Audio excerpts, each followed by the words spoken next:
আচ্ছা, রমজান মাসে রোজা রাখি, সকাল থেকে সন্ধ্যা পর্যন্ত না খেয়ে অনাহারা থাকি, এই রোজা রাখার মূল্য প্রতিদান মাগরিবের নামাজের পরে ক টাকা করে কে দেয় বলে? কেউ দেয় না। তাহলে এটা বাকি তো নাকি?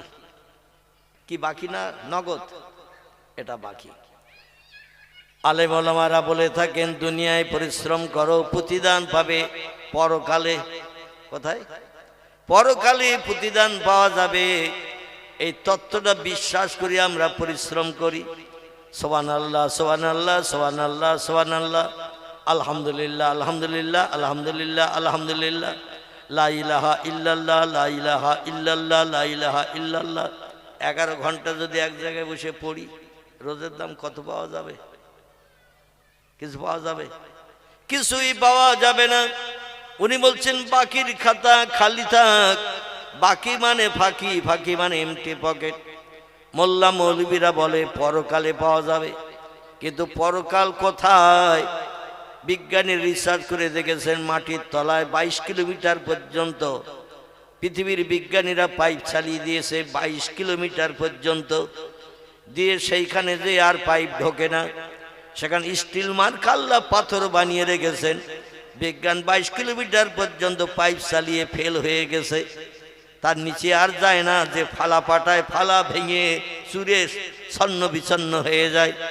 রাশিয়ার দেশে এটা চেষ্টা করেছে বিজ্ঞানীরা, মাটির তলা পর্যন্ত যে দেখলো কিচ্ছু জান্নাত নাই, জাহান্নামও নাই। আটলান্টিক মহাসাগরের পানির তলায় বিজ্ঞানীরা স্যাটেলাইট চালিয়েছে 14,500 ফুট। কত বললাম? 14,500 ফুট স্যাটেলাইটের লাইট চালিয়েছে পানির উপরে। আটলান্টিক মহাসাগর পানির তলায় মাটি পর্যন্ত দেখা গেল, বালি দেখা গেল, কিন্তু সেখানে জান্নাত জাহান্নামের কোনো খোঁজ নাই।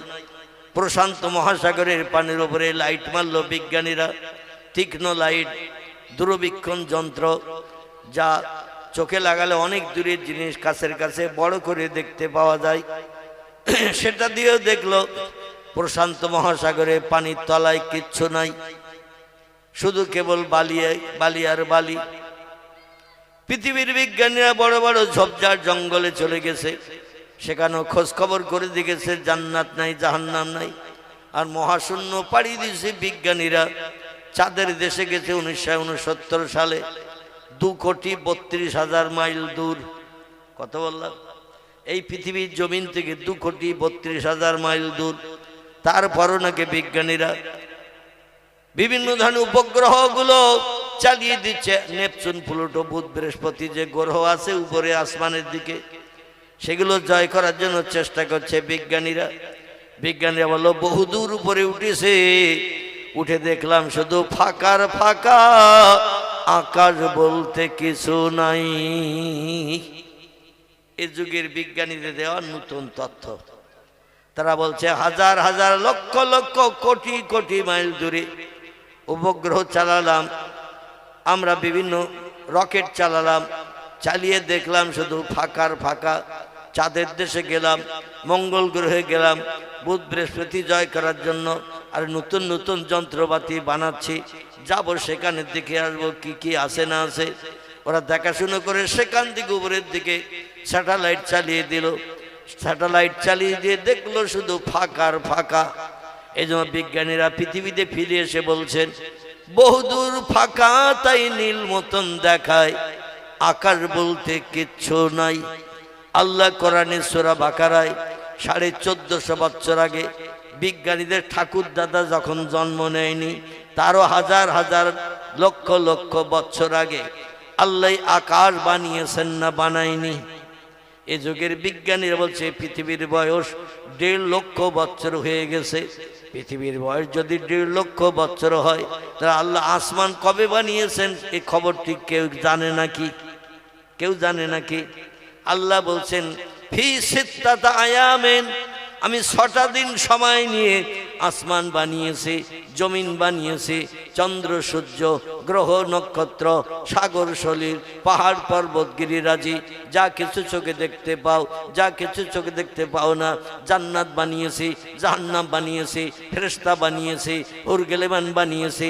মাত্র 6টা দিন সময় নিয়ে আমি আল্লাহ বানিয়েছি। কিয়ামত পর্যন্ত আর কোনো কিছু বানানোর প্রয়োজন নাই। এটাই বান্দাদের জন্য এনাফ, যথেষ্ট। জোরে বলুন একটু আমিন। বিজ্ঞানীরা এই 1.5 লক্ষ বছর যদি পৃথিবীর বয়স হয়ে থাকে, পৃথিবীর বিজ্ঞানী এখন তীক্ষ্ণ যন্ত্র, মেশিন ইত্যাদি বানিয়ে নিয়ে চাঁদের দেশে গেল, মঙ্গল গ্রহে গেল, বুধ বৃহস্পতি জয় করার চিন্তা ভাবনা নিল। নেপচুন প্লুটো কবে দেখবে আল্লাহই জানেন। যাই হোক, এখন আমি যেটা বলতে চাচ্ছি সেটা হলো এই, পৃথিবীর বিজ্ঞানী এখনো বলছে বহুদূর ফাঁকা, তাই নীল মতন দেখায়। আল্লাহ কোরআনে সূরা বাকারায় 1450 বছর আগে কোট করেছেন, হুয়াল্লাযী খালাকালাকুম মা ফিল আরদে জামিয়া। জোরে বলুন একটু সুবহানাল্লাহ। আল্লাহ কোরআন আবার বলছেন, হুয়াল্লাযী খালাকা সাবআ সামাওয়াতিন তিবাকা। জোরে আবার একটু বলুন আল্লাহু আকবার। আল্লাহ বলছেন, তোমাদের চোখে যেটা দেখতে পাবে না, আমি আল্লাহ সেটা আমার কোরআনে তথ্য কোট করে দিয়েছি। তবে কোরআনে যত তথ্য কোট করেছি, যত বিষয়ে যত কথা বলেছি, লা রাইবা ফি, কোনো তথ্যের ভিতরে শস্য দানা পরিমাণ সন্দেহ নাই, কোনো মিথ্যা কথা লেখা নাই, বাজে কথা লেখা নাই। ইট ইজ ট্রু ফ্যাক্ট, সব কথাগুলো সত্য। তোমরা বিশ্বাস করবে না, আমি আল্লাহ জানি। এই জন্য একজন ব্যক্তিকে দিয়ে সমস্ত জিনিসকে আমি তার বাস্তব চোখে দেখিয়ে দিয়েছি। তিনি হলেন বিশ্ব সেরা পয়গম্বর, সাইয়্যিদুল আম্বিয়া, রাহমাতাল লিল আলামিন, খাতামান নবিয়্যিন, শাফিয়াল মুজনাবিন, রাহিতুল আশিকিন, মুরাদুল মুস্তাকিন, সিরাজুস সালিকিন, মিসবাহুল মুকাররাবিন, জাদ্দুল হাসান আল হুসাইন, আবিল কাসিম, যার মধুর নাম আল্লাহ নিজেই পছন্দ করে রেখেছেন। আমাদের নামগুলো রেখেছে কে? আমাদের নাম আবুল কালাম, আব্দুর রহমান, আব্দুল মোমেন, আব্দুল সালাম, আব্দুর রহিম, আব্দুল গফফার। এই জলসা কমিটির নেতৃস্থানীয় বদর আছে না নাম, এই নামগুলো আল্লাহ রেখেছে। কে রেখেছে? বাপ রেখেছে, মা রেখেছে, চাচা রেখেছে, চাচি রেখেছে, দাদা রেখেছে, দাদি রেখেছে, নানা নানিও মাঝে মাঝে নাতির নাম রাখে, ঠিক না বল? নানা নানিও নাম রাখে। আমরা মানুষ পছন্দ করে মানুষের নাম রাখি, আর আল্লাহ নিজেই পছন্দ করে নাম রেখেছেন একজন ব্যক্তির। তার নাম হলো মুহাম্মাদুর রাসূলুল্লাহ। একটু জোরে বলুন সাল্লাল্লাহু আলাইহি ওয়াসাল্লাম। আল্লাহ বলেন, নাম রেখে আমি আল্লাহ ক্ষান্ত হন নাই, বরং যাকে কিয়ামত পর্যন্ত পৃথিবীর মানুষ দেখতে পাবে না, যার সম্পর্কে খবর রাখবে না, সেটাও পর্যন্ত আমার পয়গম্বরকে বাস্তব চোখে দেখিয়ে দিয়েছি, যাতে কোরআনের সমস্ত কথাগুলো বিশ্ববাসীর কাছে সত্য হিসাবে বিবেচিত হয়। আল্লাহ নবী 63 বছরের জিন্দগিতে মিথ্যা কথা কবার বলেছে? কবার বলেছে? বিশ্ব নবী কটু কথায় গালি কোনো ব্যক্তিকে কবার দিয়েছে? একবারও দেন নাই। নবী রাস্তাঘাটে কোনো মালমাত্তা পড়ে থাকলে উঠিয়ে নিয়ে নিজে আত্মসাৎ করে বাজার করে খেয়েছেন। বিশ্ব নবী মুহাম্মদ রাসূলুল্লাহ গরিব এতিমের হক ফাঁকি দিয়ে কবার খেয়েছেন? একবারও খান নাই। নবী মুহাম্মদ রাসূলুল্লাহ কোন বিধবার দরজার কড়া নাড়া দিয়ে রাত 1টা-2টার সময় টাকার বিনিময়ে জীবন যৌবনের ক্ষুধা নিবৃত্তি করে ঘরে ফিরে এসেছেন? কবার? নাউজুবিল্লাহ, নাউজুবিল্লাহ। নবীর জীবনের টোটাল জিন্দেগিতে একটা বারও এ ঘটনা ঘটে নাই। জোরে বলুন একটু আমিন। বিশ্ব নবী কোনো ব্যক্তির প্রাণ নাশ করে তার বিবি বাচ্চারে এতিম বিধবা বানিয়েছেন, এমন ঘটনা কি কোন আলেমদের মুখে, বক্তাদের মুখে শুনেছেন? আমরা বর্তমান পৃথিবীতে দৈনন্দিন প্রতিদিন পত্র পত্রিকা, মোবাইল সার্চ করে দেখবেন, এমন করে দৈনন্দিন কত মানুষ এই দুনিয়া থেকে বিদায় হয়ে যাচ্ছে মানুষের হাতের অগ্নি অস্ত্রের মাধ্যম দিয়ে, বন্দুক এমন করে মেশিনের মাধ্যম দিয়ে কত ব্যক্তির প্রাণ নাশ হচ্ছে না। নবী তার 63 বছরের জিন্দেগিতে কোনদিন কোনো ব্যক্তির গায়ে চপেটাঘাত করেছেন এমনটা ডকুমেন্ট কোনদিন কোন ইতিহাসে লেখা আছে? তিনি ছিলেন সাদা কাপড়ওয়ালা মানুষ। এই জন্য তার জন্ম থেকে নিয়ে মরণের দিন পর্যন্ত সমস্ত কথাগুলো সত্য না মিথ্যা? একটু জোরে বলেন, আর একটু জোরে বলেন, নবীর কথা সত্য না মিথ্যা? সত্য।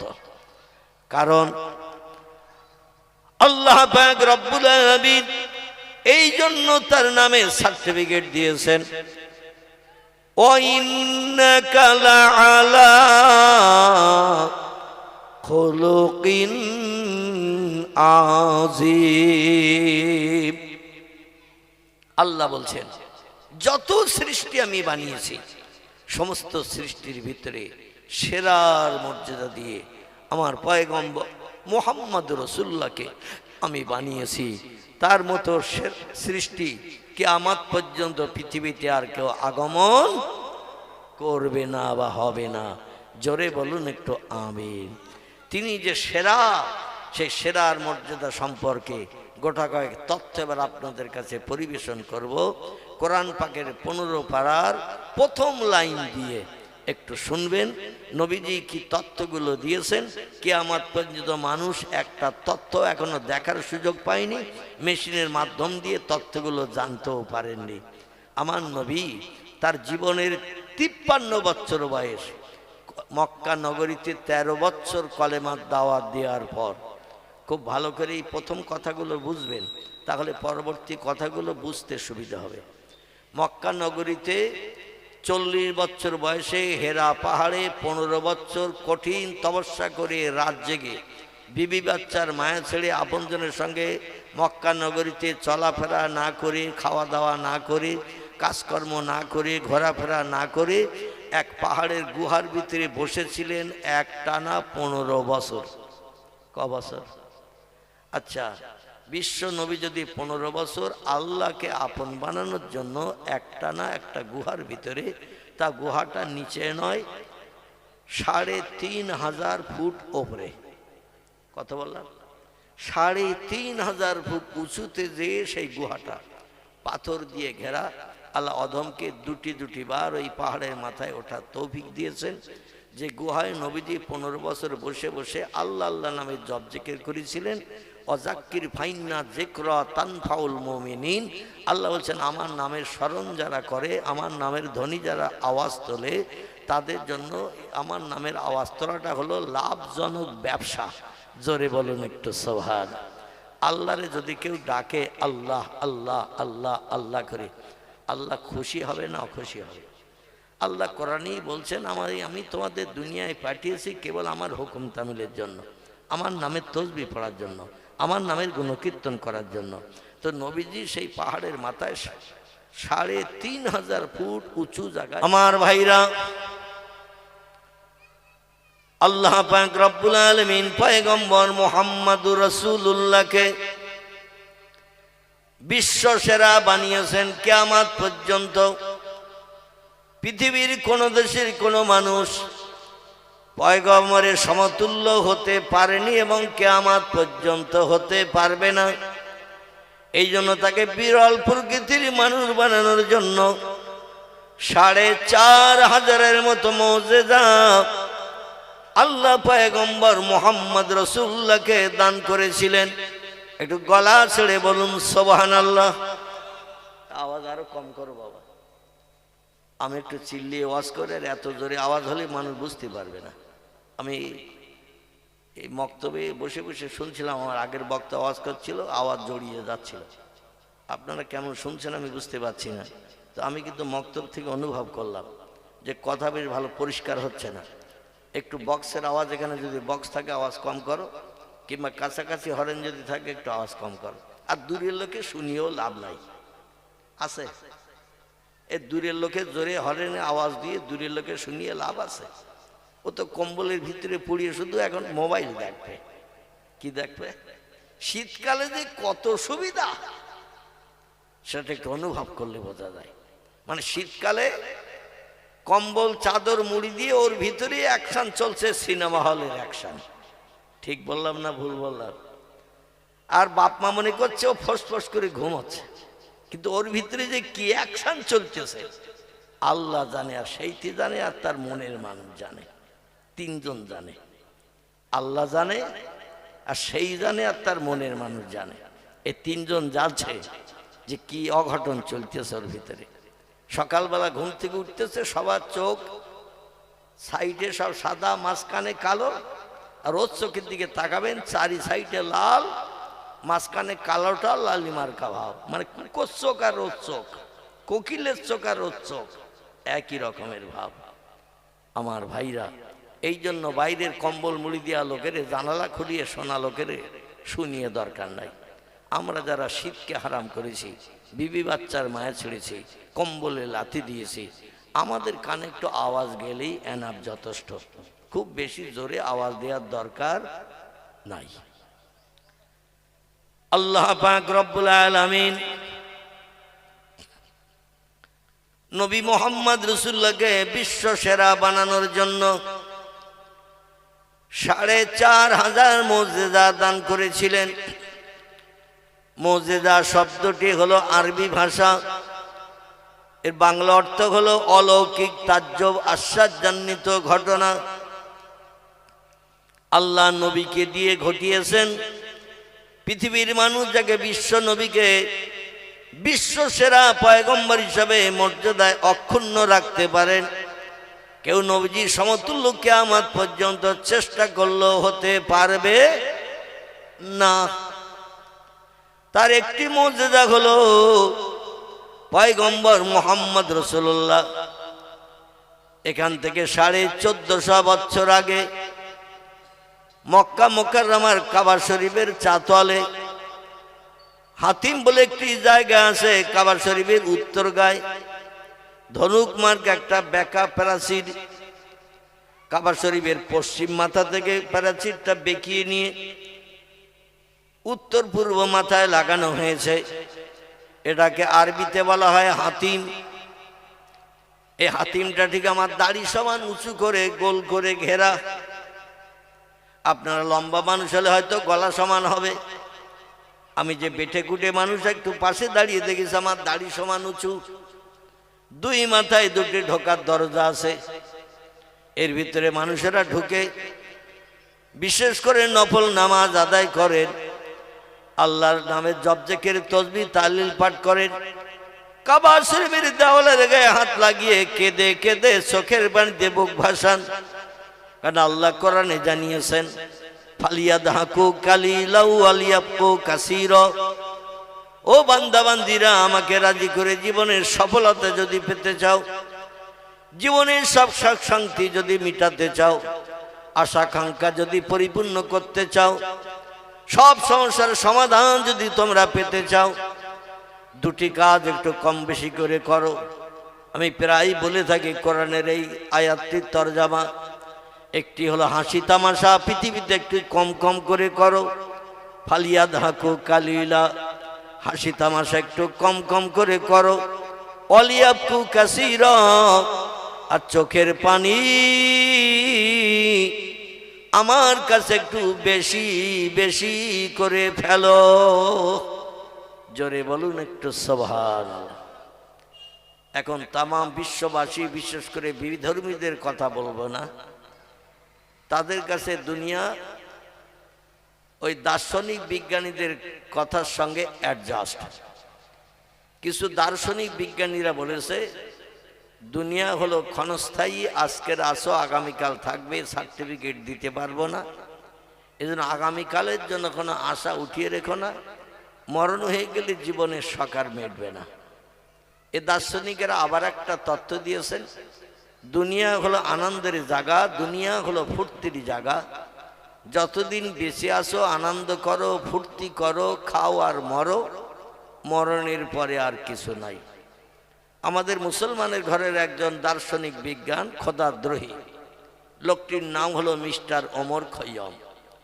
তিনি একটি বই লিখেছেন, বইটির নাম হলো বাণী চিরন্তনী। কি নাম বললাম? বইটির নাম হলো বাণী চিরন্তনী, লেখকের নাম ওমর খৈয়ম। বইটি ঠিক এতটা মোটা, কবিতা ঝংকারে তত্ত্ব লিপিবদ্ধ করেছেন রবীন্দ্রনাথ ঠাকুরের মতো। রবীন্দ্রনাথ ঠাকুরকে যেমন বিশ্বকবি বলা হয়, কারণ তার কবিতার লাইনের শেষের অক্ষরে সব মিল আছে। আল্লাহ পাক অক্ষরে মিল দিয়ে 1450 বছর আগে সুন্দর কবিতা কোট করেছেন আল কোরআনের ভিতরে। জোরে বলুন সুবহানাল্লাহ। কোরআনে যদি আল্লাহ এই ছোট্ট ছোট্ট সূরাগুলো আয়াতের শেষের অক্ষরে মিল না ঘটিয়ে আল্লাহ যদি কোরআনে বর্ণনা না করতেন, ও রবীন্দ্রনাথ ঠাকুর, নজরুল ইসলাম থেকে শুরু করে আর যত কবি আছে শেষের অক্ষরে মিল খুঁজে পেত না। কিছু বানাতে গেলে সূত্র লাগে, আরে সূত্র দিয়েছেন 1450 বছর আগে আল্লাহ। জোরে বলুন সুবহানাল্লাহ। তাই দেখা দেখি করে মানুষেরা এখন কোরআনের সঙ্গে অ্যাডজাস্ট করে কবিতাগুলো লিখছেন। আমাদের ছোট নদী চলে আঁকে বাঁকে, বৈশাখ মাসে তার হাঁটু জল থাকে। কি মিল আছে না? পার হয়ে যায় গরু, পার হয়ে গাড়ি, দুই ধার উঁচু তার ঢালু তার পাড়ি। এই পড়েছেন না বাচ্চাবেলায়? এখন বোধহয় আর নেই ওই কবিতা। আল্লাহ অদমকে সেই জায়গায় নিয়ে গেছেন। বাংলাদেশে জায়গাটির নাম হলো পতিশর। কি নাম বললাম? পতিশর জায়গাটির নাম, যেখানে বসে রবীন্দ্রনাথ ঠাকুর ওই নদীর ভেড়িতে বসে লিখেছিলেন এই কবিতা। সেই নদীর ধারে বসে কবিতা লিখেছিলেন। সেই নদীটা আমি অধম দেখে এসেছি। তাদের সেই রাজবাড়ি এখনো আছে, আমি অধম দেখে এসেছি। একটা পুকুর আছে, গোসল করার পুকুর, সানের ঘাট বাঁধানো।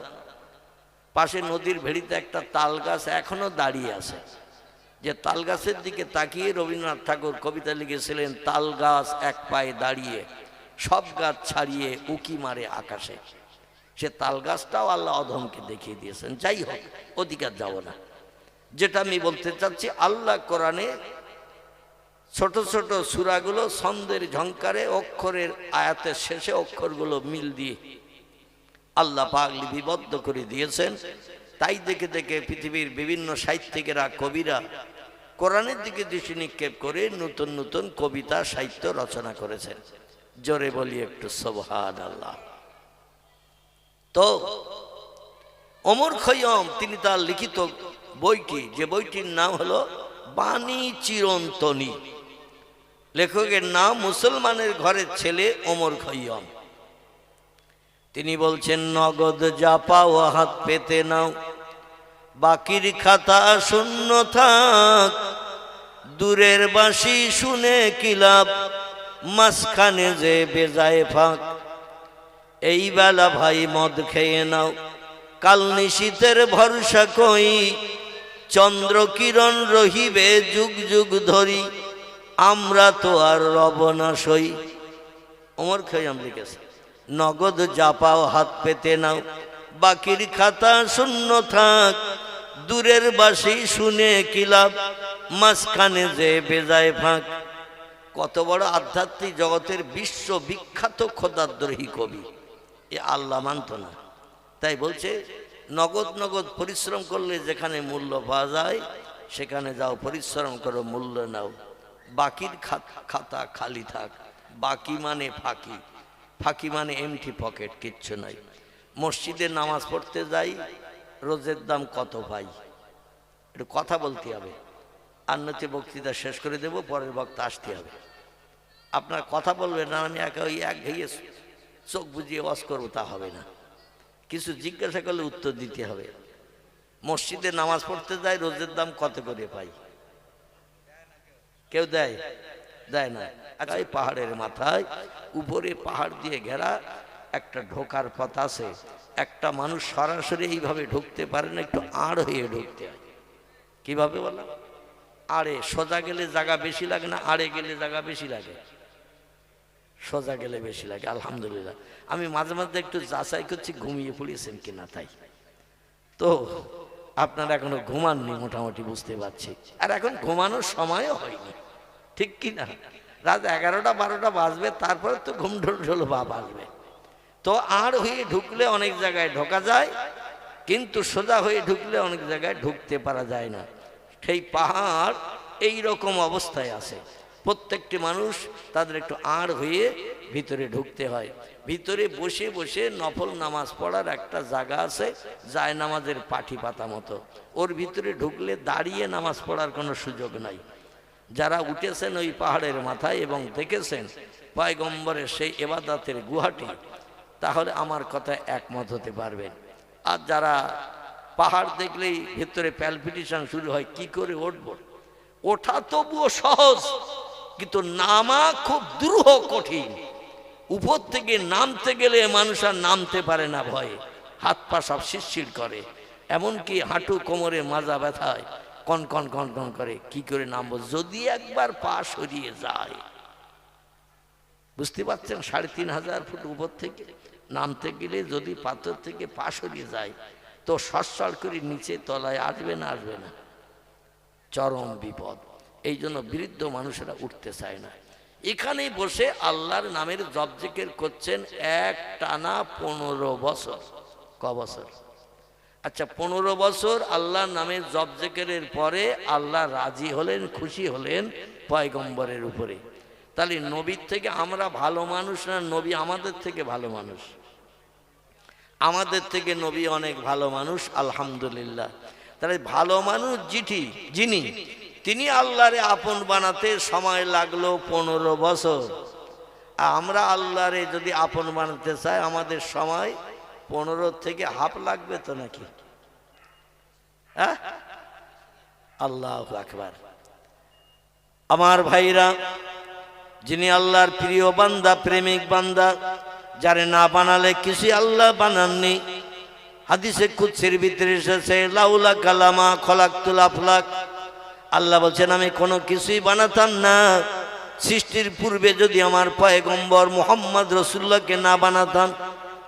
তাকে আপন বানাতে আল্লাহ সময় নিলেন 15 বছর। তাহলে আমাদের যদি আল্লাহর নবীজির মতো আপন বানাতে চাই, নবীজি যেমন আল্লাহকে আপন বানিয়েছেন, আমরা যদি আল্লাহকে ওই রকম আপন বানাতে চাই তাহলে আমাদের সময় বেশি লাগবে না কম লাগবে? কম লাগবে না বেশি লাগবে? বেশি লাগবে। কিন্তু দুর্ভাগ্য, 15 বছরের জায়গায় 15 মাসও কি এক জায়গায় বসে বিবি বাচ্চার মায়া ছেড়ে ঘর বাড়ি পরিত্যাগ করে নবীজি নিজের ঘর থেকে কম বেশি 6.5 কিলোমিটার রাস্তা, কতটা বললাম? ঘর থেকে 6.5 কিলোমিটার রাস্তা দক্ষিণ পূর্ব দিকে, সেই যেখানে শুধু পাহাড় আর পাহাড়, একটা ঘর এখনো নাই। কেবল কিছু দোকানদারেরা দোকান তৈরি করে রেখেছে, ঘুমটি দোকান পানি বিক্রির জন্য, কিছু বিস্কুট খাবার বিক্রির জন্য। কারণ পাহাড়ে উঠতে গেলে খাবার লাগে, বিস্কুট লাগে, পানি লাগে, তাই কিছু দোকানদার ওখানে ঘুমটি দোকান তৈরি করে রেখেছে। যারা পাহাড়ে উঠবে তাদের কাছে পানি বিক্রি করবে, খাবার বিক্রি করবে, বিস্কুট বিক্রি করবে। এখনো কোনো মক্কা নগরীর অধিবাসী যাবজ্জীবন বসবাসের জন্য বিবি বাচ্চা সন্তানাদিরা ভবিষ্যতে বসবাস করবে, এই রকম স্থায়ী বাড়ি এখনো পর্যন্ত সেখানে বানান নাই। চতুর্দিকে শুধু পাহাড় আর পাহাড়, লোকজনের নাম নিশানা। এক কথায় বাঙালিদের একটা চলিত ভাষা গোথাগঙ্গ নাই। এই রকম জায়গায় পয়গম্বর তিনি একটানা 15 বছর আল্লাহর ইবাদতে ধ্যানে মগ্ন ছিলেন। এই ইবাদতে যাওয়ার আগে তার প্রাণপ্রিয়া বিবি উম্মুল মুমিনিন হযরতে মা খাদিজাতুল কুবরা রাদিয়াল্লাহু আনহাকে বিয়ে করে নিয়ে ঘরে এনেছেন মক্কা নগরীর কাবা শরীফের পূর্ব দিকে। বিশ্বনবী মুহাম্মদ রাসূলুল্লাহর বাচ্চাদের ঘর ছিল যেখানে কাবা শরীফের পূর্ব দিকে। ইতালিয়ান শ্বেত পাথর দিয়ে চাতওয়াল বানানো, লোহার ব্যারিকেড দিয়ে ওই চাতওয়ালটা ঘেরা। এই লোহার ব্যারিকেডের চাতওয়ালের ভিতরটা ছিল নবীজির চাচাদিদের, চাচাদের, চাচিমাদের ঘর। কারবা নাম ছিল হারেস, কারবা নাম ছিল মোকাবেম, কারবা নাম ছিল হামজা, কারবা নাম ছিল আব্বাস, কারবা নাম ছিল আবু তালেব, কারবা নাম ছিল আবুল আহাব, কারবা নাম ছিল আবু জেহেল, কারবা নাম ছিল আব্দুল্লাহ। এদের ঘরগুলো ছিল ওইখানে, এখনো গেলে দেখতে পাওয়া যায়। তবে ব্যারিকেডটা লোহার গ্রিল দিয়ে যেটা ঘেরা হয়েছে, আবু জেহেলের ঘরটা বাইরে সাইড করে দেয়া হয়েছে। আর নবীজির আপন চাচা রক্তের সঙ্গে সম্পর্ক ছিল যাদের, তাদের ঘরগুলো লোহার ব্যারিকেডের ভিতরে ইতালিয়ান শ্বেত পাথর দিয়ে চাতওয়াল বানানো। এই চাতওয়ালটা টপকে আরো পূর্ব দিকে আসলে একটি লাল পাথরের চাতওয়াল দেখতে পাওয়া যায়। আমি অধম আমার পায়ের ধাপ মেমে গুনে গুনে দেখেছি 175-76 ধাপের মতো রাস্তা। এই লোহার ব্যারিকেড থেকে আরো পূর্ব দিকে আসতে লাল পাথরের চাতওয়াল দেয়া। আর এই যে লোহার ব্যারিকেডের ভিতরের চাতওয়ালটা ইতালিয়ান শ্বেত পাথর। এই দূরত্বটা হলো কাবা শরীফের দিক থেকে আসতে 255 ধাপের রাস্তা। কতটা বললাম? 255 ধাপ পায়ে হাঁটলে যতদূর যাওয়া যাবে। নবী চাচাদের ঘরের এরিয়া ওর ভিতরে, আর ওইখান থেকে বাইরে বেরিয়ে যে লাল পাথরের চাতল 175 ধাপের মতো রাস্তা। পূর্ব দিকে হেঁটে গেলে আবু কুবাইস পাহাড়ের পাদদেশে একটা 2 তলা বিল্ডিং এখনো দাঁড়িয়ে আছে। মক্কা নগরীতে 2 জন ব্যক্তির ঘর সৌদি সরকার এখনো ভাঙে নাই। অতীত কাল থেকে সেখানে এখনো ঘর বানিয়ে রেখেছে। একজনের নাম আবু জেহেল, আর একজনের নাম হলো হযরতে মা আমিনা রাদিয়াল্লাহু আনহার বসত ঘর। বর্তমানে পয়গম্বর মুহাম্মদ রাসূলুল্লাহর জন্ম ঘর। জোরে বলুন একটু সুবহানাল্লাহ। সে যুগে পয়গম্বর যখন ওই ঘরে জন্মগ্রহণ করেছিলেন, ঘরটা ছিল খেজুরের পাতার মাঝখানে ডাটা দিয়ে বেড়া দিয়ে ঘেরা। আমাদের দেশে যেমন পাটকাঠি দিয়ে অনেকে বেড়া দিয়ে ঘর বানায় না, আসামে গেলে ত্রিপুরায় গেলে আপনারা এখনো দেখতে পাবেন অধিকাংশ বাড়িগুলো সব পাটকাঠি বেড়া দিয়ে বানানো। অন্যথায় এখন এই যে টিন উঠেছে, টিন দিয়ে সাইড দিয়ে গেরা। অধিকাংশ বড় বড় লোকের বাড়ি টিন দিয়ে গেরা, উপরেও টিনের চাল, ছাদ দেওয়া পাকা বাড়ি খুব কম। আসাম, ত্রিপুরা, বাংলাদেশ, নওগাঁ ডিস্ট্রিক্ট, রাজশাহী ওদিকে গেলে শুধু ওই টিনের বেড়া দেওয়া, উপরে টিনের চাল দেওয়া। বড় বড় লোক, কোটি কোটি টাকার মালিক, তারাও পাকা বাড়ি টাড়ি এখনো বানায়নি। এটাই ওদের দেশের অভ্যাস। তো যাই হোক, পয়গম্বর মুহাম্মদ রাসূলুল্লাহ আম্মা জানের ঘরটা ছিল মক্কা নগরীতে 2টি গাছ বেশি হতো। কটি বললাম? মক্কা নগরীতে 2টি গাছ বেশি হতো। একটা গাছের নাম হলো খেজুর গাছ, আর একটা গাছের নাম কি বলেন তো? দেখি মগজে কেমন। কি গাছ? আলহামদুলিল্লাহ, আলহামদুলিল্লাহ। মক্কা নগরীতে 2টি গাছের আনাগোনা বেশি। একটা গাছের নাম হলো খেজুর গাছ, একটা গাছের নাম হলো বাবলা গাছ। কি গাছ বললাম? বাবলা গাছ। তাই খেজুর গাছের লম্বা লম্বা পাতার মাঝখানে যে মোটা ডাঁটা, এই ডাঁটা দিয়ে বেড়া দিয়ে বানানো ছিল ঘরের এরিয়ার দেওয়াল। আর খেজুর গাছের পাতা দিয়ে হালকা ছাওয়া ছিল উপরের চাল। মামিনার ঘরের দরজা ছিল 2টি। একটি দরজা পশ্চিম দিকে সরাসরি কাবার দিকে, একটি দরজা ছিল উত্তর পূর্ব কর্নারের দিকে, পাহাড়ি এলাকা কেনারার দিকে। কাজায় হাজাতের প্রয়োজন হলে ওই দিক থেকে পাহাড়ি এলাকায় বেরিয়ে যেতেন, কারণ তার পূর্ব দিকেই পাহাড় পাহাড় পাহাড়। পাহাড়ের দিকে পেশাব পায়খানার জন্য যেতেন। এখন বাড়ি বাড়ি যাব না, আমরা পেশাব পায়খানা ঘর বানিয়েছি। এখান থেকে 1450 বছর আগে তখন কিন্তু পেশাব পায়খানা ঘর বাড়িতে বাড়িতে এমন ছিল না। দূর দূরান্তে পাহাড়ের কিনারায় বিভিন্ন জায়গায় কিছু ঘেরাঘুরি দিয়ে বাথরুমের কাজ করতো, বাথরুমের জায়গা বানানো হতো। আমার ভাইরা, এই ঘরটি বর্তমানে সৌদি সরকার 2 তলা একটা বিল্ডিং বানিয়ে রেখেছেন। খেজুরের পাতার বেড়ার ঘর এখন আর নাই, কারণ 1450 বছর আগের জিনিস। এই খেজুরের পাতার বেড়া কি এখন থাকবে নাকি? থাকা তো সম্ভব নয়। এই জন্য 2 তলা বিল্ডিং সৌদি সরকার বানিয়ে রেখেছেন। এই ঘরটার ভিতরে পয়গম্বর মুহাম্মদুর রাসূলুল্লাহ সাল্লাল্লাহু আলাইহি ওয়াসাল্লাম জন্মগ্রহণ করেছিলেন। হযরত মা খাদিজার বিয়ে করেনি। আল্লাহ নবী যখন মক্কা নগরীতে ফিরে আসলেন, খোয়াইলের দুহিতা কন্যা, মক্কা নগরীতে সব থেকে বড় ধনী ব্যবসায়ী ছিলেন। খাদিজার মতো বড় ব্যবসায়ী আর কেউ ছিল না, কারণ পয়গম্বর তার বাড়িতে ব্যবসার দায়িত্ব পালন করতে যাওয়ার কারণে আল্লাহ অন্য লোকের ব্যবসায় যদি লাভ দিত 1 গুণ, নবীজির হাতের ইজ্জতের খাতিরে, স্পর্শের খাতিরে, মুজিজার খাতিরে লাভ দিত 3 গুণ থেকে 10 গুণ। জোরে বলুন একটু সুবহানাল্লাহ। অল্প দিনের ভিতরে বহু টাকার মালিক হয়ে গেল খাদিজা। খাদিজা শুধু লক্ষ্য করে 2 তলা ছাদের মাথায় উঠে পাথরের উপরে পাথর সাজিয়ে তার বাড়িটা বানানো ছিল 2 তলা। এই 2 তলা ছাদের উপরে উঠে দাঁড়িয়ে দাঁড়িয়ে দেখতো আমার নতুন ব্যবসায়ী কর্মচারী মুহাম্মদ 7 জন 8 জন ব্যবসায়ীদের সাথে নিয়ে উটের পিঠে মাল চাপিয়ে ব্যবসায় চলে যাচ্ছেন ইয়ামানে, ব্যবসায় চলে যাচ্ছেন সিরিয়ায়, ব্যবসায় চলে যাচ্ছেন কুফায়, বসরায়। দেখি মোহাম্মদ আমার সহযোগী ব্যবসায়ীদের সঙ্গে কেমন আচার ব্যবহার করে। খাদিজা লক্ষ্য করে ছাদের মাথায় দাঁড়িয়ে দেখে দিনের বেলা দুপুর রোদ্রে ব্যবসায়ীদের উটগুলো সব পিছনে পিছনে লাইন দিয়ে চলছে, আল্লাহ নবীর উটটাও পিছনে। আগে যারা ব্যবসা করেছেন নবী যে নূতন, এজন্য তার উটটা পিছনে রেখেছেন যাতে সব উটগুলো দেখে দেখে সামনে যেতে পারে। হঠাৎ দুপুর রোদ্রে দেখা গেল খাদিজা দেখছেন আল্লাহর কি অফুরন্ত রহমত, অফুরন্ত করুণা, মুহাম্মদ রাসূলুল্লাহর উটের উপরে আল্লাহ আসমানে একটা মেঘ জমিয়ে ছায়া দিয়ে দিয়ে নিয়ে যাচ্ছে। আর বাকি 7টা উট মাল বোঝাই ব্যবসায়ীরা সব সূর্যের রোদ্রে ঘেমে জার জার হয়ে গা দিয়ে ঘাম টপ টপ করে পড়ছে। এটা হলো নবীজির মুজিজা, অলৌকিক তাজ্জব আশ্চর্যান্বিত ঘটনা। একটু জোরে বলুন সুবহানাল্লাহ। খাদিজা বলে কি সর্বনাশ, একটা উটের পিঠে কেবল ছায়া দিয়ে যায়, বাকি 7টা উটের পিঠে রৌদ্র পড়ছে, তারা ঘেমে জার জার হয়ে যাচ্ছে।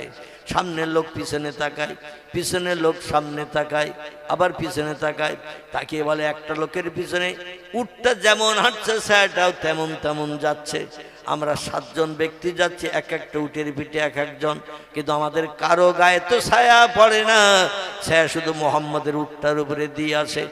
ওরা উটের লাগাম টেনে ধরলো, টেনে ধরে বলে মোহাম্মদ, ইয়া আখি মোহাম্মদ, ও ভাই মোহাম্মদ, একটা কথা কি বলতে পারি? রসুল বলছেন মা সালাকা ইয়া আখি, নাম নাম নাম, হ্যাঁ হ্যাঁ হ্যাঁ। আপনারা একটা কেন 5টা বলতে পারেন? আপনারাও যে কর্মচারী ব্যবসায়ী, আমিও সেই কর্মচারী ব্যবসায়ী, আপনারা পুরানো আমি নূতন, এই জন্য কোনো সমস্যা হলে আমারে বলবেন, সংশোধন করে নেব। জোরে বলুন একটু সুবহানাল্লাহ। বলে মোহাম্মদ সূর্যের রৌদ্র তো প্রচণ্ড পড়ছে, চলে যাচ্ছে সিরিয়ার দেশে, চলে যাচ্ছে ইয়ামানের দেশে, অনেকে লম্বা পথ পাড়ি দিতে হবে, সূর্যের রৌদ্র তো প্রচণ্ড চলছে, পাহাড়ি এলাকায় বালুকাময় দেশে সহ্য তার করতে পারছি না, কিন্তু দেখছি আমরা পিছনে ফিরে থাকি তোমার উটের উপর একটা ছায়া আস্তে আস্তে এগিয়ে আসছে, তুমি যত এগিয়ে আসো ছায়াটাও তত এগিয়ে আসে। মাথার উপরে তাকিয়ে দেখি একখণ্ড ছোট্ট মেঘমালা, তোমার উটটাই কেবল ছায়া দিয়ে এগিয়ে আসছে। ও মোহাম্মদ, তুমি কি চাও আমরা উটের পিঠে রৌদ্রে কষ্ট পাই আর তুমি ছায়া ছায়া আসো? রসুল বলে লা ইয়া আখি, ও আমার ভাইরা, আমি চাই না, চাই না। আল মুসলিমু আখুল মুসলিম, ইন্নামাল মুসলিমুন ইখওয়াত, একটা মুসলমান আর একটা মুসলমানের ভাই, ভাই ভাইয়ের সাহায্য করা ভাইয়ের দরকার হয়। আল্লাহ নবী হাদিস শরীফে জানিয়েছেন লা ইউমিনু আহাদুকুম হাত্তা কুনা আহাব্বা লি আখিহি আও ক্বালা লি জারিহি মা ইউহিব্বু লি নাফসিহি, রাওয়াহু মুসলিম। একটু জোরে বলুন আল্লাহু আকবার। আল্লাহ নবী বললেন, ও আমার উম্মত মণ্ডলীরা তোমরা শোনো, তোমাদের ভিতরে ওই লোকটি পূর্ণ ইমানদার কামেলে মোমেন অত সময় পর্যন্ত সাব্যস্ত হতে পারল না, আল্লাহর জান্নাত হালাল বানাতে পারল না, যত সময় না পর্যন্ত হাত্তা কুনা আহাব্বা ইলাইহি, ভালোবাসবে তার নিজের ভাইয়ের জন্য, আও কালালে জারিহি, কিংবা তার পাড়া প্রতিবাসীর জন্য, মা ইউহিব্বু লি নাফসিহি, যেটা তার নিজের জন্য ভালোবাসে, নিজে ভালো খাবো ভালো পরবো, আমার ভাই ভাই পড়া। শাইতানির রাজিম, বিসমিল্লাহির রহমানির রহিম। সুবহানাল্লাযী আসরা বিআবদিহি লাইলাম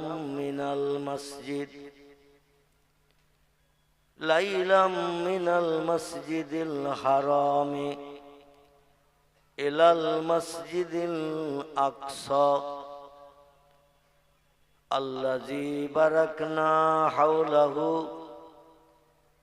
লিনুরিয়াহু মিন আয়াতিনা ইন্নাহু হুয়াস সামিউল বাসীর। وقال النبي صلى الله عليه وسلم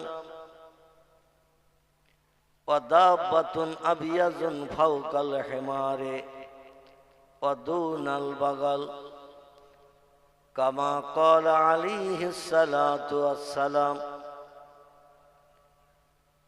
وقال الله تعالى في شان حبيبه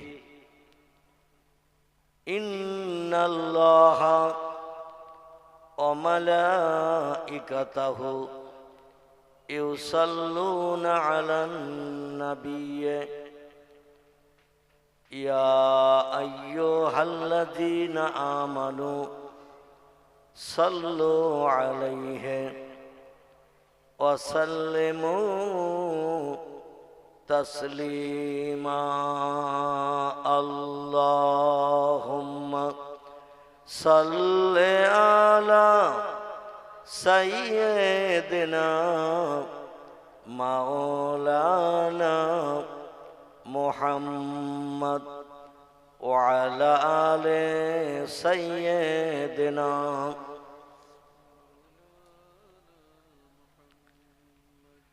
একে তো শ্রোতার আগমন কম, তারপরে কর্তৃপক্ষ যুব কমিটি একটা ভুল করে বসেছে। ভুলটা হলো এই চেয়ার দেওয়া উচিত হয়নি। যদিও যারা চেয়ারে বসে আছেন হয়তো ব্যথা পাবেন আমার কথায়, মানে এক জায়গায় মৌফোকার মতো জমাট বেঁধে মৌসাকের মতো বসলে শীত দূর হয়ে যেত, বক্তার বক্তৃতা করতে সুবিধা হতো, আল্লাহর রহমত আমরা পেতে পারতাম। এই চারিদিকে চেয়ার দিয়ে মানে ছন্ন ছাড়া হয়ে আপনারা বসে আছেন, বক্তার সামনে সীমিত কিছু মানুষ। এই জন্য আমি ডাকলে আপনারা আরো বেশি কষ্ট পাবেন, কারণ জায়গা নিয়ে বসে গেছেন, এখন ওই জায়গা থেকে উঠিয়ে আনবো আমি, সেটাও দৃষ্টিকটু খারাপ। এই জন্য আমি অনুরোধ করব, আগামীতে এবছর যা হয়ে গেছে গেছে, চেয়ার আনবে না। চেয়ার কেবল স্টেজে দেবে, যদি কোনো নামি দামি অতিথি আসে তারা বক্তার পাশে বসবে।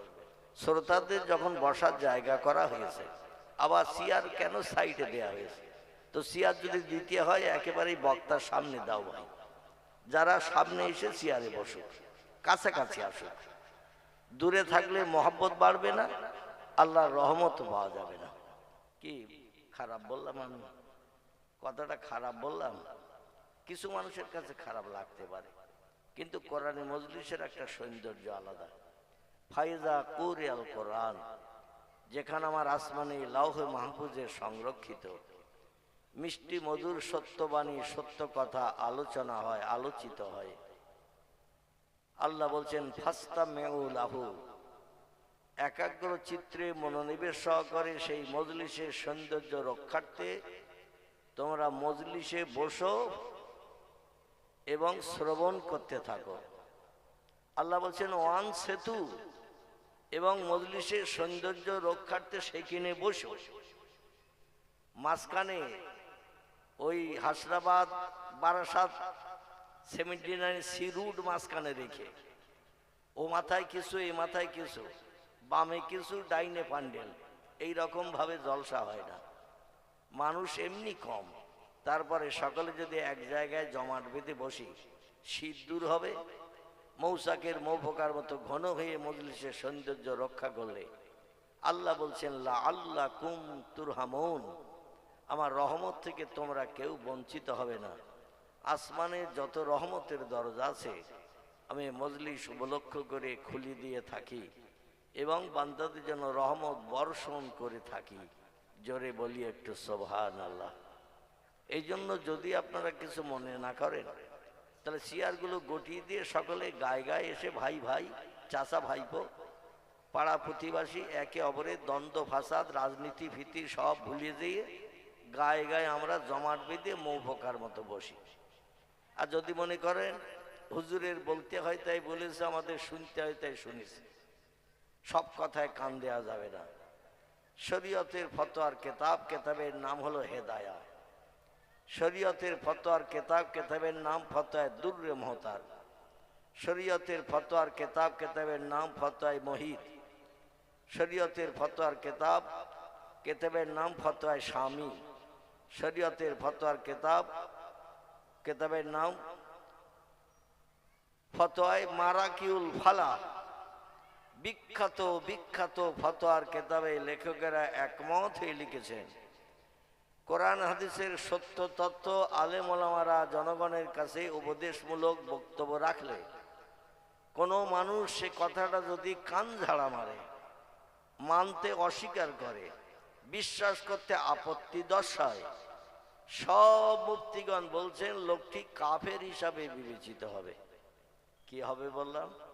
ওরা আমার বাবার কথা নয়, শরীয়তের সব ফতোয়ার কেতাবের মুফতিগণদের কথা, কোরআনের ভালো উপদেশ, হাদিসের ভালো কথা।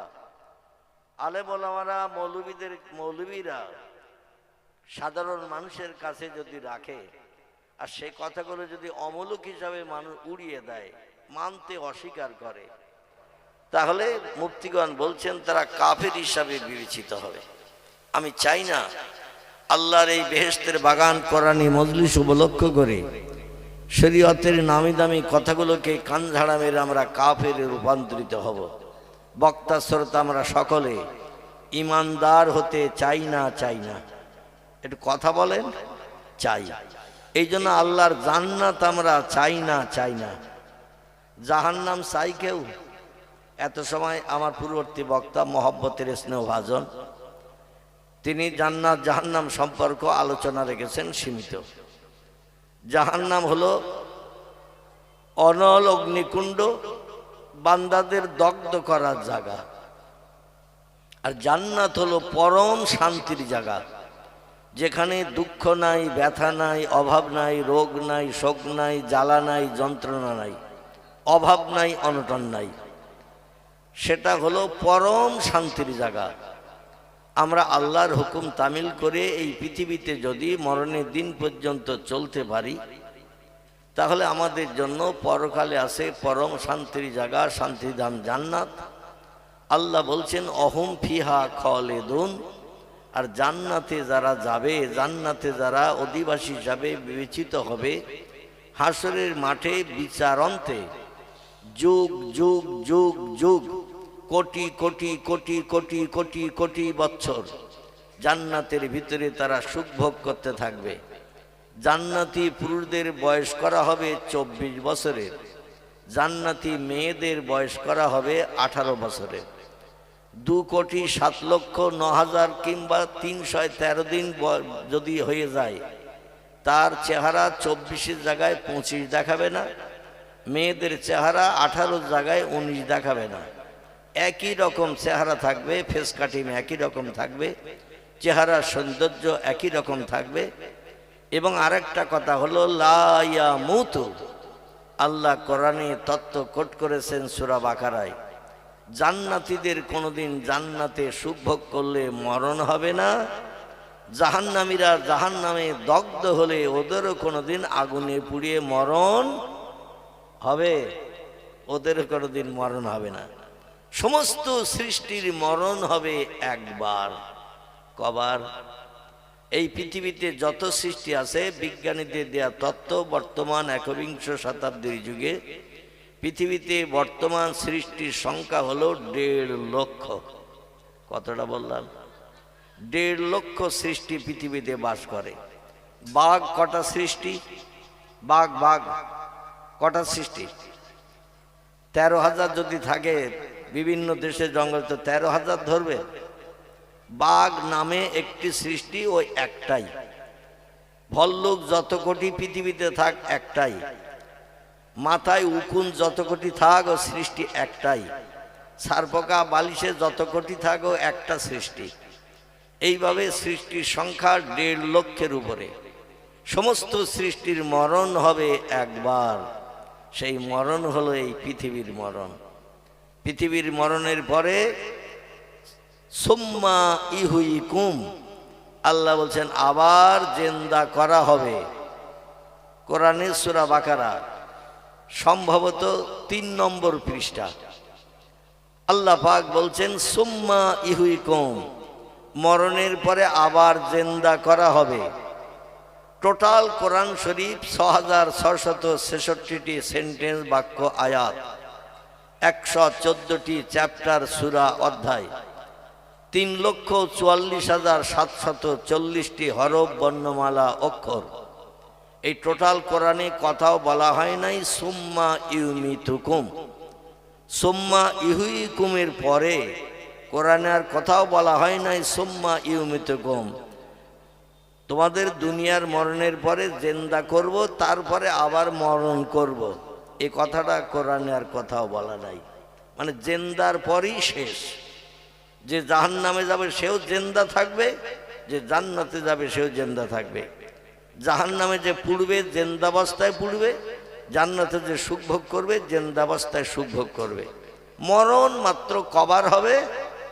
কবার? একবার মাত্র মরণ হবে। অতএব এই পৃথিবীতে এসেছি আমরা বাজার করতে। আল্লাহ আমাদের বাজারটা ভালো বাজার করে যাওয়ার জন্য আমাদের যেন তৌফিক দান করেন। সকলে বলুন আমিন। আসুন, আরবি বছরের এই যে মাস আমাদের কাছে চলছে, এই মাসটি সম্পর্কে আমি সীমিত কিছু আলোকপাত আপনাদের কাছে করব। তা আজকের হয়তো সব শেষ হবে না, আগামীকাল আবার ওই দক্ষিণ পাড়ায় জলসা আছে, কালকের শেষ করার চিন্তা ভাবনা নেব। মানে আজকের আমার টাইমের ভিতরে যে বিষয়ে আলোকপাত করব, আলোচনা করব, বক্তৃতা শেষ করা সম্ভব হবে না। কারণ লম্বা একটা ঘটনা আজকের আলোচনা করব এই মাস উপলক্ষে করে। এই মাসটির নাম কি একটু বলেন তো আগে? এ মাসের নাম জানুয়ারি। আমি কিন্তু জানুয়ারি জিজ্ঞাসা করিনি, যদিও আপনারা তথ্য সঠিক দিয়েছেন। এটা হলো ইংরেজি মাস জানুয়ারি। বাংলা মাস কি? বাংলা পৌষ মাস। কিন্তু মুসলমানদের জাতীয় ভাষা হলো আরবি ভাষা, জাতীয় মাস হলো আরবি মাস। মুসলমানদের যত পার্বণ, ধর্মীয় অনুষ্ঠান, ধর্মীয় বিধান হয় ইংরেজি মাসে হয় না বাংলা মাসে হয়? একটু কথা বলেন। ইংরাজিতেও হয় না, বাংলাও হয় না, হয় সব আরবি মাসে। ঠিক বললাম না ভুল বললাম? ঈদুল ফিতর, ঈদের নামাজ কি মাসের দিন উপলক্ষে হয়? কি মাসের? পবিত্র শাওয়াল মাসের প্রথম দিন। আসমানে যেদিন প্রথম চাঁদ ওঠে, সন্ধ্যাবেলা নতুন চাঁদ, পরের দিন সকালবেলা ঈদুল ফিতরের ঈদের দিন। এটাকে আরবিতে বলা হয় শাওয়াল মাস। ঈদুল আজহার ঈদের দিন আমরা বাংলা ইংরেজিতে গুনে দিন ঠিক করে ঈদগাহে নামাজ পড়তে যাই না, ওটা হয় আরবি বছরের শেষ মাস। মাসটির নাম হলো জিলহজ মাস। এই জিলহজ মাসের 10 তারিখের দিন যেদিন পড়ে সেই দিনে আমরা ঈদুল আজহার ঈদের নামাজ পড়তে ঈদগাহে যাই। ঈদের নামাজ পড়া যেমন ওয়াজিব, সেদিন আর একটা ওয়াজিব মুসলমানদের জন্য আল্লাহ দান করেছেন, সেটার নাম হলো কোরবানি। কি নাম বললাম? ঈদের নামাজ পড়া ওয়াজিব, কোরবানি করা ওয়াজিব। তবে গরিবদের জন্য ওয়াজিব নয়, যারা কোরবানির পশু কিনতে পারবে না তাদের জন্য ওয়াজিব একটা, সেটা ঈদের নামাজ পড়া। আর যারা অর্থশালী ধনী ব্যক্তি, সারা বছর খেয়ে দিয়ে দেনাদুনি থাকে না, এদের জন্য কোরবানি ওয়াজিব, কোরবানি দিতে হয়। যাই হোক, এই দুটি ওয়াজিব আমাদের আদায় করতে হয় জিলহজ মাসের 10 তারিখে। আজকের এই যে মাসটি আমাদের কাছে এসেছে, এ মাস সম্পর্কে কোরআনের 15 পারার প্রথম লাইন, আমি দুটি লাইন একসঙ্গে একটি আয়াত আপনাদের কাছে পরিবেশন করেছি। আর পয়গম্বর মুহাম্মদুর রাসূলুল্লাহ, সকলে প্রাণ খুলে বলুন সাল্লাল্লাহু আলাইহি ওয়াসাল্লাম। এই নবীজির নামে দরুদ শরীফ পড়লে, নাম শুনলে অবশ্যই হাসরের মাঠে বাপ আপনার চেনবে না, মা চেনবে না, ভাই চেনবে না, বোন চেনবে না, বন্ধু বান্ধব আপনজন কেউ আমাদের দিকে হাসরের মাঠে ফিরেও তাকাবে না। কিন্তু পয়গম্বর আমাদের ভুলে জান্নাতে ঢুকবে না। জোরে বলুন সুবহানাল্লাহ। নবীজির নাম শুনে যে লোকটি সাল্লাল্লাহু আলাইহি সাল্লাম বলেন, নবী বলছেন লা ইয়াদখুলুল জান্নাহ, আমি মুহাম্মদ তত সময় পর্যন্ত বেহেশতে ঢুকবো না, হাত্তা ইয়াতাকে ওয়াইখরিজু মিনান নারে মান ক্বালা লা ইলাহা ইল্লাল্লাহু মুহাম্মাদুর রাসূলুল্লাহ। যে লোকটি এক আল্লাহর নাম জবানে সারা জীবনে একবার পড়েছে। কবার বললাম? একবার পড়েছে। এবং আল্লাহর নামের সঙ্গে আমি মুহাম্মদ, আমার নামটাও কলেমার মাধ্যম দিয়ে জবান ছেড়ে আওয়াজ তুলেছে। রসুল বলছেন আমি তত সময় জান্নাতে ঢুকবো না যত সময় না পর্যন্ত আমার ওই মহব্বতের বন্ধুটারে জান্নাতে নিয়ে না যাব। একটু প্রাণ খুলে জোরে বলুন আল্লাহু আকবার। আর একটু জোরে বলুন আল্লাহু আকবার।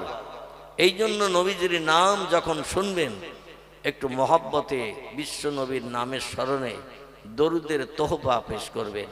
সাল্লাল্লাহু আলাইহি সাল্লাম শব্দটি হলো নবীর নামে দরুদের তোহফা প্রেরণ করা।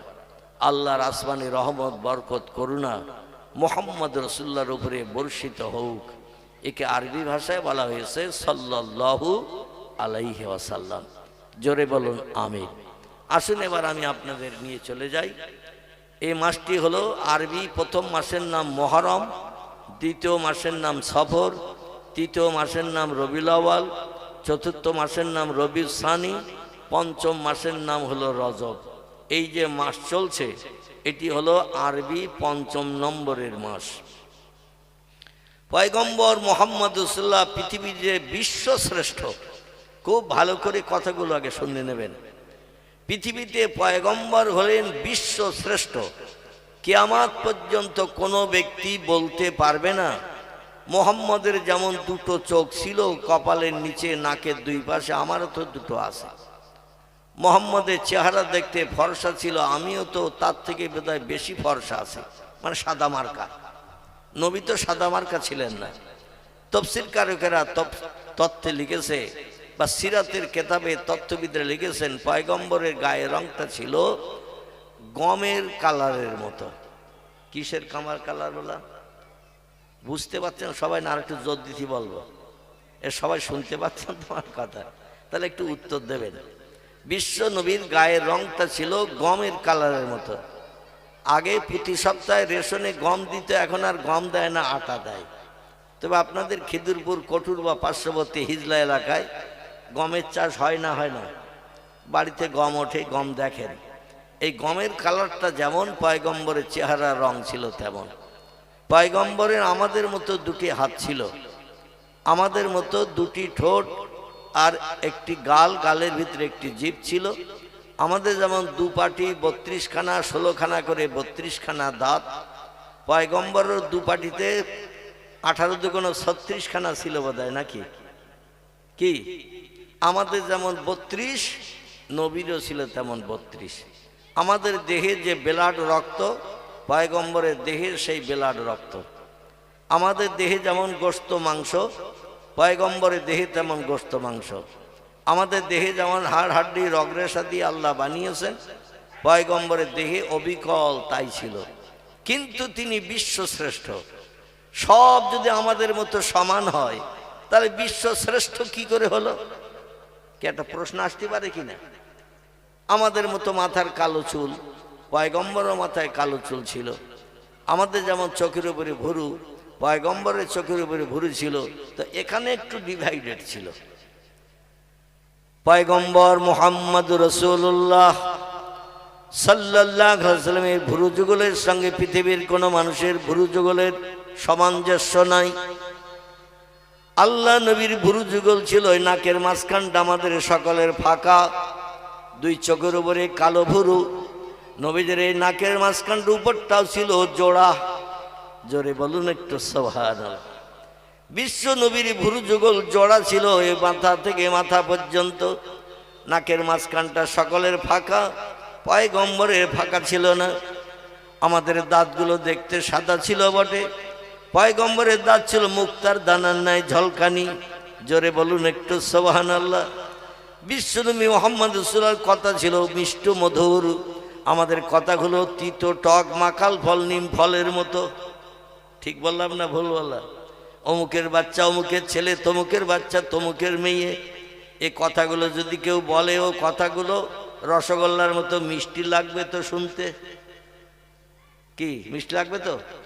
আমার মনে হচ্ছে আপনারা সব ঘুমিয়ে পড়িয়েছেন। ঘুমিয়ে যদি না পড়বেন তাহলে তো আমি উত্তর পাচ্ছি না।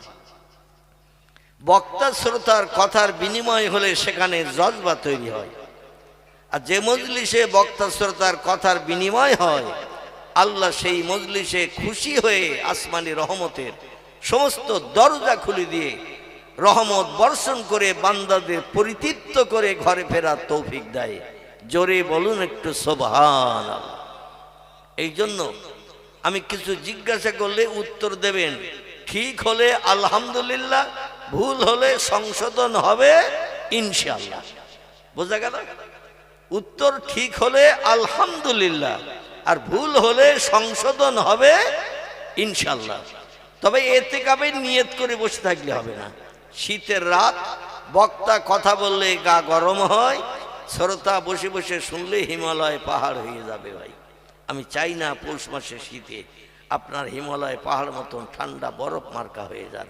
এজন্য আমার সঙ্গে একটু কথা বলবেন, আশা রাখি শীত দূর হয়ে যাবে। আর যারা যারা পরবর্তীতে আসছেন একটু জমাট বেঁধিয়ে ফাঁকা জায়গাগুলো ভর্তি করে বসবেন। মৌসাকে মৌপোকাদের ভিতরে যেমন দ্বন্দ্ব নাই, ফাসাদ নাই, হিংসা নাই, আছে নাকি মৌপোকার ভিতরে? ওরা দেখবেন গায়ে গায়ে গা দিয়ে বসে থাকে। চাকে দেখেছেন তো মৌপোকা গায়ে গায়ে থাকে না, ওর সঙ্গে দ্বন্দ্ব বলে মাঝখানে ফাঁকা রেখে বসে থাকে। চাকে এই ফাঁকা থাকে? ফাঁকা থাকে না। আল্লাহু আকবার। ওদের দৃশ্য দেখলে আমরা সৃষ্টির শ্রেষ্ঠ জাতি উম্মতে মুহাম্মাদি, ওদের দিকে যদি তাকাই, এই পৃথিবীতে আমরা এক জাতি, এক ধর্ম, এক ইসলাম, আমরা সব ওদের মতো এক সঙ্গে এক পরিবেশে আমরা স্বস্তিতে শান্তিতে বসবাস করতে পারবো। ওর দিন কেউ কারো প্রাণনাশও করবে না, কেউ কারো ক্ষতিও করবে না। আমি একটা খবরে শুনছিলাম, আমাদের হাফেজ ইয়াকুব সাহেব ওই যে মক্তবে একটু বসেছিলাম, আমার আগের বক্তা ওয়াজ করছিল, তাই তো যাই হোক, তিনি এসে বললেন, হুজুর আমরা একটু গিয়েছিলাম সম্ভবত সেই পুইনানে, যেখানে এই তবলিগ জামাতিদের একটা অনুষ্ঠান হয়েছে না, হয়েছে তো নাকি? আপনার গ্রামের থেকে অনেকে গেছেন তো নাকি? ধর্মীয় পরিবেশে যাবেন, আমার আপত্তি নাই, কিন্তু যে আপনারা শিক্ষণীয় যেগুলো তথ্যগুলো দেয় সেগুলো শিখে আসলে যাওয়া আসাটার সফল হবে, যাওয়া আসাটার পরিশ্রমের মূল্য পাওয়া যায়। আর বেড়াতে যাওয়ার নাম করে যেয়ে বেরিয়ে আসলে লাভ হবে কিছু? কীরকম হচ্ছে জামাত একটু দেখে আসে, বিশ্ব ইজতেমা একটু দেখিয়ে ঘুরিয়ে দৌড়িয়ে এসেছেন, কোনো ওয়াজ নসিহত আওয়াজ কানে শোনেননি। এই যাওয়া আসাটাই শুধু কষ্ট হবে। ঠিক বললাম না ভুল বললাম? উনি বললেন, আমি মাদ্রাসার কয়েকটা বড় ছেলেকে নিয়ে গ্রামের থেকে বাস গিয়েছিল। আমি জানি না এই গ্রামের থেকে বাস গিয়েছিল নাকি ও পাড়ার থেকে। উনি বললেন যেটা, যে বাস গিয়েছিল, মাদ্রাসার কয়েকটা ছেলে নিয়ে একটু বিশ্ব ইজতেমায় গিয়েছিলাম। আমার আগামী এই গত রাত্র প্রোগ্রাম ছিল একেবারে ইজতেমার কাছাকাছি, শক্তিগড় রেল স্টেশন থেকে ডান পাশে ঘাটশিলা সিনিয়র মাদ্রাসা আমার প্রোগ্রাম ছিল গত রাত্রে। তো যাই হোক, সেই যেখানে বিশ্ব ইজতেমা হয়েছে তার থেকে 5-7 কিলোমিটার সাইডে ডান পাশে।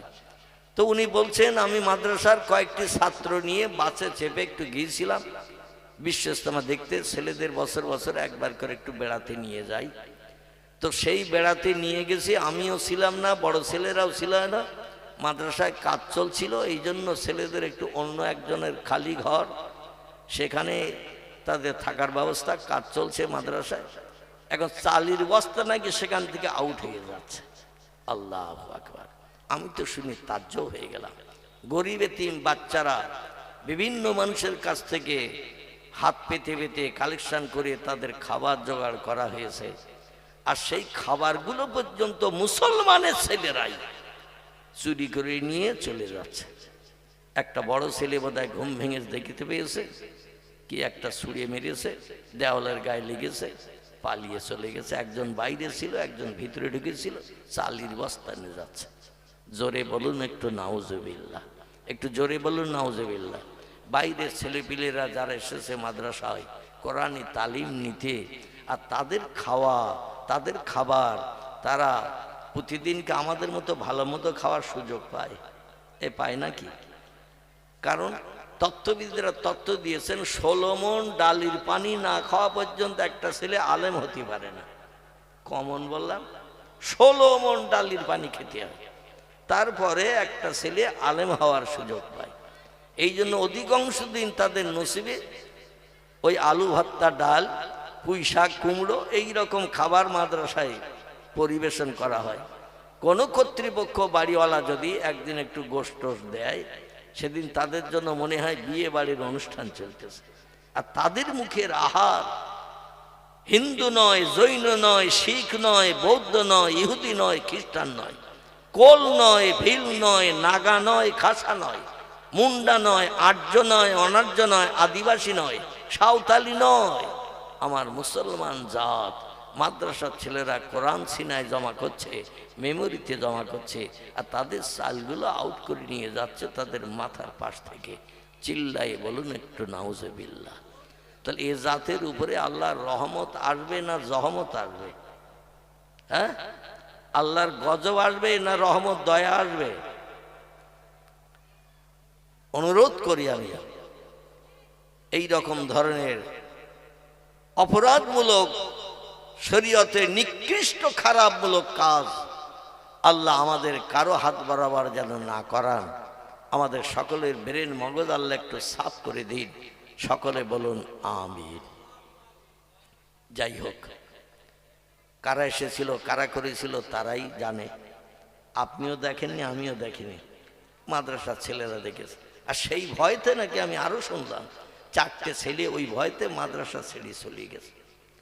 তার গার্জেনদের সঙ্গে কথা বলে, বলছে মাদ্রাসায় চোর ঢুকেছে, ছেলেরা ভয় পেয়েছে, ওখানে আর পড়বে না। আল্লাহু আকবার, আল্লাহু আকবার। আহারে।